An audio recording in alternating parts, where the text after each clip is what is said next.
Isaac "Ike" Haxton fell in love with strategy games early in life. After chess and Magic the Gathering, he discovered poker and finally realized his childhood dream of playing a game for a living. His 10-year career has been filled with many unexpected twists and turns, but throughout it all, he's never lost his competitive drive. With over $5 million in live tournament earnings and over $3 million in online cash game winnings, Isaac has proven himself to be one of the best professionals of his generation.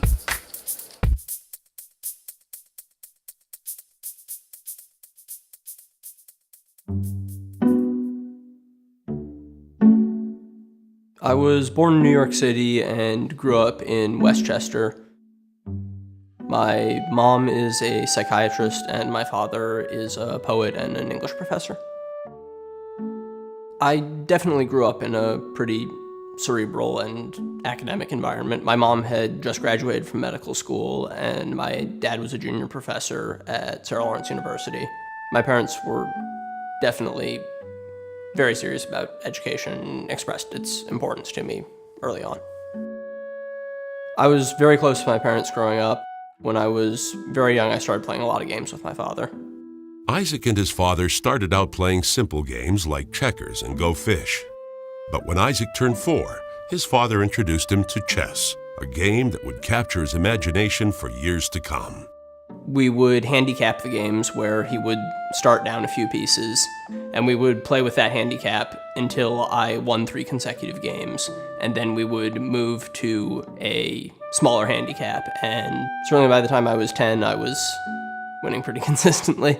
When Isaac was 6, he began competing regularly in local chess tournaments. That sort of competition really captured my interest right away. If there was a big chess tournament coming up, that was all I could think about for the weeks leading up to it, and I would be studying openings and game planning. I absolutely loved it. But Isaac's passion would only take him so far.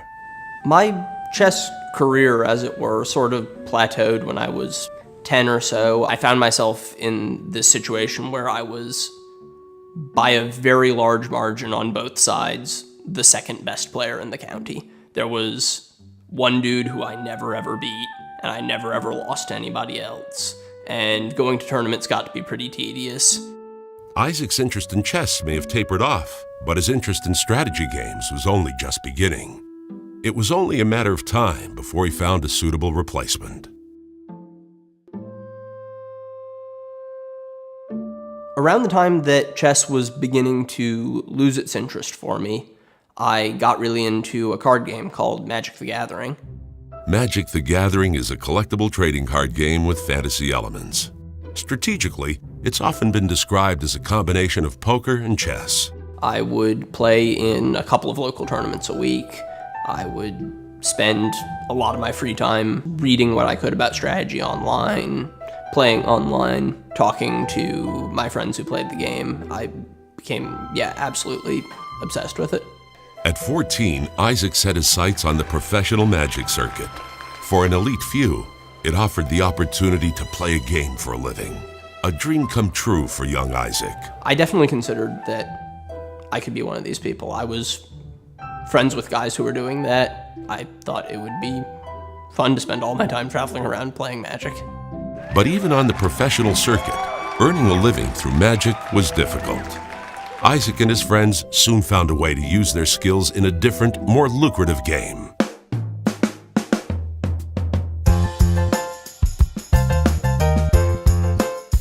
A lot of the guys I knew through Magic started playing poker before me. A lot of them were a few years older than I was. I think mostly they got started by going to the local casino outside Syracuse. One of them described it to me as, well, it's a lot like Magic, only the other guys aren't trying to win, and you're playing for a lot of money. It's like, oh, that sounds pretty good. I think I could get into that. When Isaac turned 18, he joined his Magic friends on a trip to the local casino. As soon as I started, I thought, this game is awesome. I can't get enough. In fall of 2004, Isaac attended Brown University, where he majored in computer science, his first step towards a career as a research scientist. When I got there, I pretty quickly found some other kids in my dorm who were interested in poker, and we started playing little $5 and $10 sit-and-goes. The dorm room poker games would often last all night as poker fever swept the nation. This was 2004, the year after Moneymaker won the main event, right toward the beginning of the big online poker boom. So it was a great time to get started in the game. Isaac soon moved his play online, where he grew his $50 bankroll to tens of thousands playing mid-stakes limit hold'em. Amongst the poker crowd, he was the talk of the campus. Little did he know his reputation would soon lead him to the most important encounter of his life. Oh, love's a crazy game, or so they say. Isaac and I met in school. When I first met him, I was dating someone else, one of his good friends, actually. He played poker casually and was trying to get me into it. He thought I would be good at it. He was very impressed with my success at the game and got the idea in his head that I ought to teach Zoe how to play poker. He sort of encouraged me to get to know Isaac and learn from him. And by then I already had a bit of a crush on him, and so I would sort of use that as an excuse to go hang out in his dorm room and watch him play and stare at his beautiful shoulders. I was definitely attracted to her right away. There was a bit of tension between us, even though she was still dating my good friend. Eventually, that relationship fizzled out. Isaac and Zoe didn't see much of each other, but they stayed in touch online. 2 months later, Isaac finally made his move. It's Valentine's Day. I'm sitting at my computer in my dorm room talking to Zoe on Instant Messenger, and we're basically commiserating about how much we both hate Valentine's Day. Isn't this so annoying? All of the couples who are so pleased with themselves. Don't you hate Valentine's Day? Yeah, I hate Valentine's Day. It's the worst. Could really go for a drink. Well, I have a bottle of gin at my apartment. Do you want to come over? And basically the rest is history. Zoe brought new energy to Isaac's life, and poker was going better than ever. Unfortunately, his studies were an entirely different story. Spring semester of my junior year, I kind of hit a wall with computer science. I would go to the computer lab to work on a project and sit down, and my mind would just go blank. I would stare at the screen, and an hour would go by, and I would just still be staring at a blank screen. By the end of his junior year, Isaac had failed all his classes. With his future in research science looking more and more uncertain, he realized he needed a new plan. It was around this time that there was this movement in Washington to crack down on online poker. In September 2006, Congress passed the Unlawful Internet Gambling Enforcement Act. No one knew exactly what kind of impact it would have on the industry, but suddenly, Isaac's future in online poker didn't look so certain either. I started thinking, I maybe have 1 year left to get as much money out of this as I can. I think that if I devote myself full-time to online poker for a year, I can make about $1 million. The big no limit cash games were very clearly the best place to be making the money at this point. I sought out people who were better than me, and I got professional coaching, and that was huge for me. After having started off at 2-4, within 2 months I was playing 10-20, and my goal of making $1 million a year seemed absolutely within reach. By the end of 2006, Isaac was well on his way towards his $1 million goal. His cash game results were impressive by any standards, but his biggest boost would come from somewhere totally unexpected.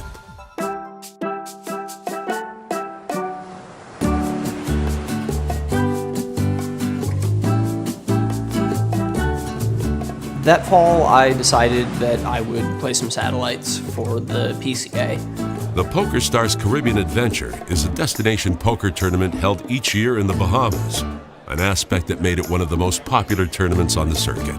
I was kind of thinking of it as satelliting into a fun vacation for me and my girlfriend. He wasn't expecting to win. He was expecting to bust out on the first day, and then we would go swimming in the ocean, hang out at the pool. By the second day of the tournament, I was runaway chip leader, so I was getting asked for interviews on breaks. I'm excited. Yeah, I like this tournament. He just kept winning pots. He just kept winning. It was crazy. And then, it was okay. He's made the final table. Hi, everyone. Welcome to the World Poker Tour. I'm Mike Sexton alongside Vince Van Patten, and we're at the beautiful Atlantis Resort on Paradise Island in the Bahamas for the final table of PokerStars.net's Caribbean Poker Adventure. All 6 players 28 years or younger, and the youngest of them all is the whopping chip leader, 21-year-old Isaac Haxton from Boston. Going into the final table, I had more than half the chips out of the 6-handed table. I mean, he had that huge chip lead, and I was very confident. And, I just thought he was the best player, period. Isaac is the smartest, he's the best, he's gonna win. It was a much bigger stage than I'd ever been on before, but I kind of had this feeling that my whole life has been training for this. I'll raise to 80,000. I'd been running so hot throughout the entire tournament, I felt like winning was a foregone conclusion. Isaac's good fortune continued as his fellow competitors were eliminated one by one. My stack pretty steadily increased throughout the day until we got down to heads up. We are down to heads up action. Our current chip leader is Isaac Haxton. He's got 13.9 million in chips, about a 3-to-1 chip lead over Ryan Dowd, who's sitting on about 4.9 million in chips. Once we got heads up, things started going much less smoothly. So it all comes down to the river. Let's take a peek. It's an ace. Ryan Dowd has doubled up, and that's just that quick. We've got a new chip leader for the first time tonight. And look at the stunned look by Isaac Haxton. That's when I started to have almost a panic reaction. I started hyperventilating a little bit. I had to sit down and put my head between my knees. I was very emotional. So Ryan Dowd taking down yet another nice pot. Isaac continued his downward spiral as Dowd seemed to win every pot. All seemed lost until a single hand turned everything around. Well, the Queen of Clubs comes off. As the cards lie, Ryan's got the best hand with the 7 high. 700,000. And he bet 700,000. Raise. I can't believe what I'm hearing. Ryan, with almost as bad a hand, says raise. Well, this is incredible. He is raising it, gonna make it $2 million. With absolute Garfunkel. The first thing that went through my head was, damn, I guess I lose this hand. He's got the worst 2 cards you can have at this moment. After spending a while with my head down, mourning the loss of this big pot, I started thinking, I don't know if I buy this. I don't think he has it. He certainly didn't check the turn with a straight, he didn't check the turn with 2 pair. None of this is really adding up to convince me he has a good hand. Maybe I can just bluff shove here. Re-raise all in. He's gonna go all in. Wow, Vince, he's done it. He's pulled the trigger for all those chips. And there's no way Ryan can call him. Ryan was bluffing himself with a 7 high. And look at this, Isaac's gonna show the hand. Oh, he's gonna put some salt in the wound. Wow. Isaac Haxton bluffed him completely, man. He moved all in with a deuce 3, the worst 2 cards you could be holding in that spot. You're gonna like when that's on TV. To this day, that's easily my favorite single-handed poker I've ever played. Unfortunately, the thrill from Isaac's bluff was short-lived. He ultimately finished in second place, a disappointing result until he considered the prize money. I won about $860,000 for finishing second. That put me over 90% of the way to my $1 million in a year goal. And I got home from the tournament, ran good online for a week, and was there.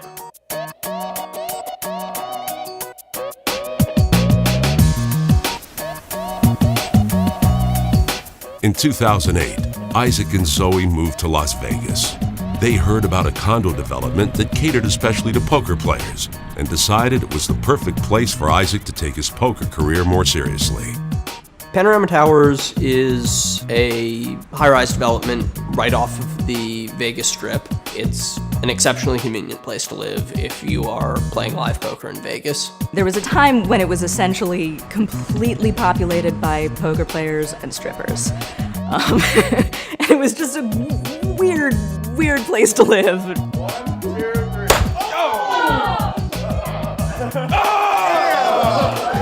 Panorama Towers was home to a vibrant poker social scene where Isaac befriended many of the game's elite players. Together, they created a new world filled with online poker, fine dining, and all-night parties. I had a really good time in those few years in Vegas. It was kind of the start of my adult life, away from college, making lots of money, and with lots of fun stuff to spend it on around me. Their high-stakes, carefree lifestyle soon attracted the attention of the mainstream media. I don't know quite how we came to their attention, but Maxim decided they wanted to write an article about the poker players of Panorama Towers. Davey, the guy who wrote that article, did a really good job capturing what that scene was all about and how our group of friends operated. It was really wonderful to have all these friends around. We were all in this together and, living this totally bizarre Vegas life. And it was this joint experience that we all had, and we became very close. For Isaac and his friends, Panorama Towers was a party that never ended. It represented the kind of freedom where anything was possible, even the ability to play a game for a living. For 3 years, they were living the dream, but no dream lasts forever.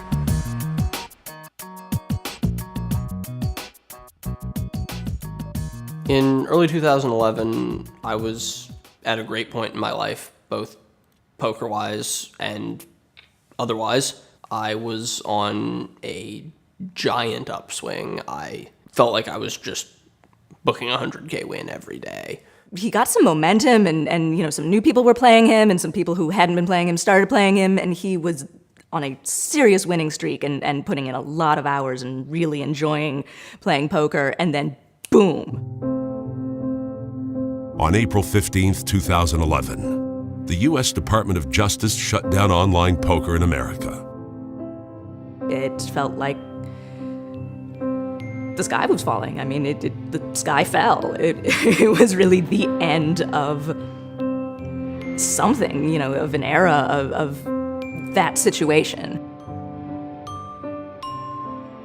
Black Friday was definitely the death knell for the Panorama Towers online poker player culture. Yeah, there was definitely a sense of loss. Having to accept that time was ending, would soon be over, is now over. In order to keep playing online poker for a living, it became clear that we were going to have to move abroad.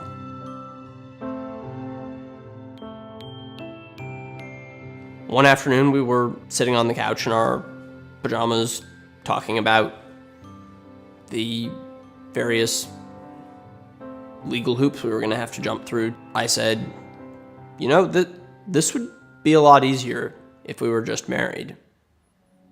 Do you want to get married? Then he apologized for being kind of abrupt and not very romantic in his proposal. But, we talked it through, and it was the obvious choice.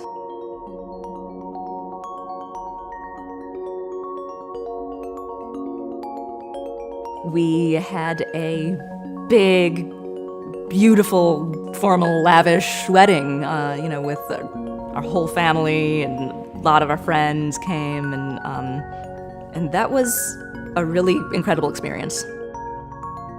It was a lot of fun to have everyone from Panorama back together for the celebration, and it was a lot of fun to introduce my friends from different stages of my life to each other. It felt sort of important to have our families and all of our friends, all together at once, meeting each other and joining us in celebrating our marriage.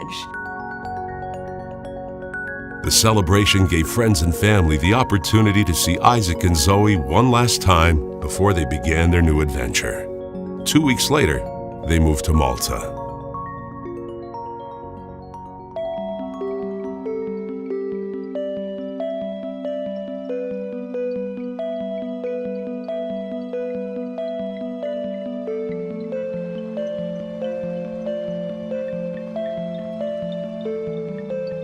Malta is a beautiful country with 7,000 years of history. It's a really relaxing environment that's very conducive to getting a lot of play in. I really enjoyed living here. The food here is awesome, the weather is awesome. I really like the Mediterranean sensibility of not working too hard and enjoying life. Black Friday has been a bit of a blessing in disguise for us. We had always talked about wanting to travel the world, and that is one of the best things about playing poker for a living, especially playing online poker for a living. You have almost unlimited freedom to work when you want and not work when you don't want, and go anywhere you want and work from there if you feel like it, or take time off if you'd prefer that. And that was something we had taken almost no advantage of while we were living in Vegas. Meeting Isaac, falling in love with him, getting wrapped up in this lifestyle has presented me with so many wonderful opportunities to see and do and learn things that I never would have otherwise. And it's great. It is very hard to say what the future holds for Zoe and me. I have every intention of continuing to play online poker for a living, and what it takes to do that is an ever-evolving question.